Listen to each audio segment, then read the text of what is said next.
Hello and welcome to Rosa Laura. If this is your first time visiting the channel, it's so lovely to meet you.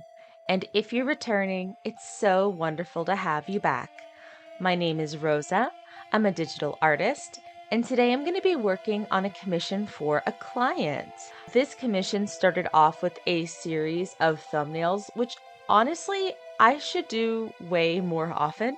Thumbnailing is when you as an artist make smaller, sort of really simplified sketches of the different poses that you could use or different compositions for a piece. And then your client kind of picks out of those poses or ideas in order to move forward with like the final concept. I am usually really bad at doing thumbnails. And this client definitely wanted something particular as far as like this victory stance for their character, Shue. So I wanted to make sure to do that justice. So I had a couple of different poses there at the beginning. One was a little bit more like overtly triumphant, fist in the air, back straight.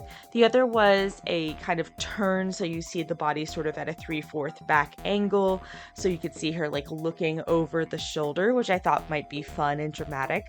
But the one that they ended up going with was the sort of hunched over, fresh from the fight, very sort of like energetic and oh my god, I can't believe that I've just won this. But it communicates a kind of like tiredness that I think that is really cool as far as the character's posturing and posing. Shue was really awesome to work with. I love the body type references that my client gave me. There's definitely a muscularity to Shue, and my client actually gave me a lot of artistic freedom as far as the outfit. We talked about a couple of different concepts. They really wanted for her hands to be wrapped or maybe some boxing gloves. I thought that the wraps would be cooler because I was like, ooh, I can add some blood onto those later, sort of telling this story of this fight. And I wanted her to have a little bit more of a casual streetwear sort of look. I suggested these little Nike kicks. I was like, I think that she has some cool shoes. I want to give her some Nike kicks. And my client was like, yeah, absolutely, as long as they look cool. And I think that it really helps to give this character a feel of being grounded in sort of like a real world setting, while still retaining this kind of air of fantasy. And this fantasy is something that will kind of come a little bit later, but Shue has this fire power that manifests into like this purple flame. It's kind of psychic, kind of not. I don't know all of the details.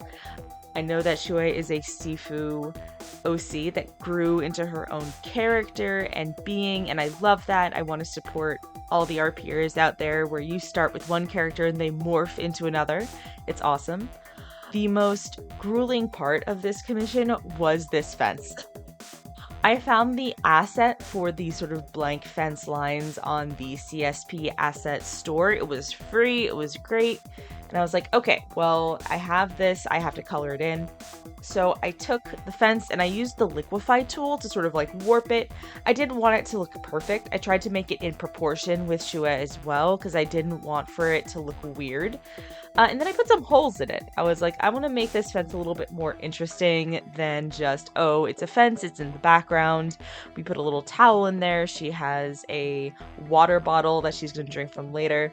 But the process of filling in all of these lines took at least 30 minutes, just filling. When you take a commission as an artist, when you're deciding the price of a background, something that you have to take into account is how much time is this going to take and how much am I going to like doing it? When it comes to just filling in a bunch of straight lines, it was definitely a labor of love. And being able to have those lines done, it made everything so much easier. I need to get better at learning how to do quick fills, either lasso fills or maybe selection fills. I'm not quite versed in all of those different tools, so I definitely need to learn a little bit. But once we get those lines in and I get going on color seems to go so much quicker for me.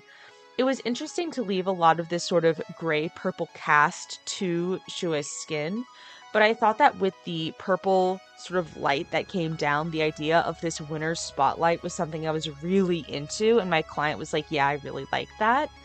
I thought that it would really play with the shadows that I had already established in the piece itself.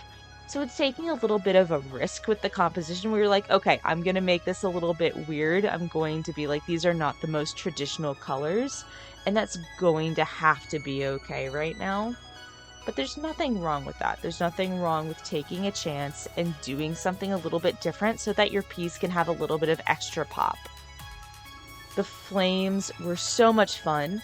They actually have their own separate line art layers so that the outline of the flames can be purple instead of the rest of the colored outlines that I do.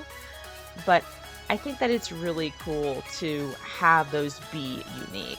The lighting really brought this piece together, especially the outlines on the outside of the body, separating the hand from the pants, making sure that the pants are separated from the background, and adding a little bit of overlay in order to really get across some fun, almost neon 80s hues in the piece itself. Earlier on in the commission, I put in a little bit of a dotted comic overlay into the background, which was kind of visible. It had this purple look.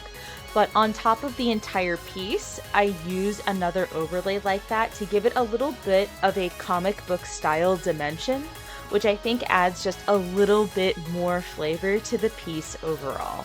I think Shue looks fantastic. She looks bloodied but unbowed. And I really enjoyed putting this commission together for my client. Thanks to my patrons who helped me make art, but especially Banjo, Confocal Clips, Deator, and Fire Pit. And of course, you! Thank you so much for tuning into the channel. Please hit like and subscribe. There's another video here if it's something that you're interested in. And of course, if you like what I do, you can support me on Patreon. And remember, it's all gonna be okay. See you next time.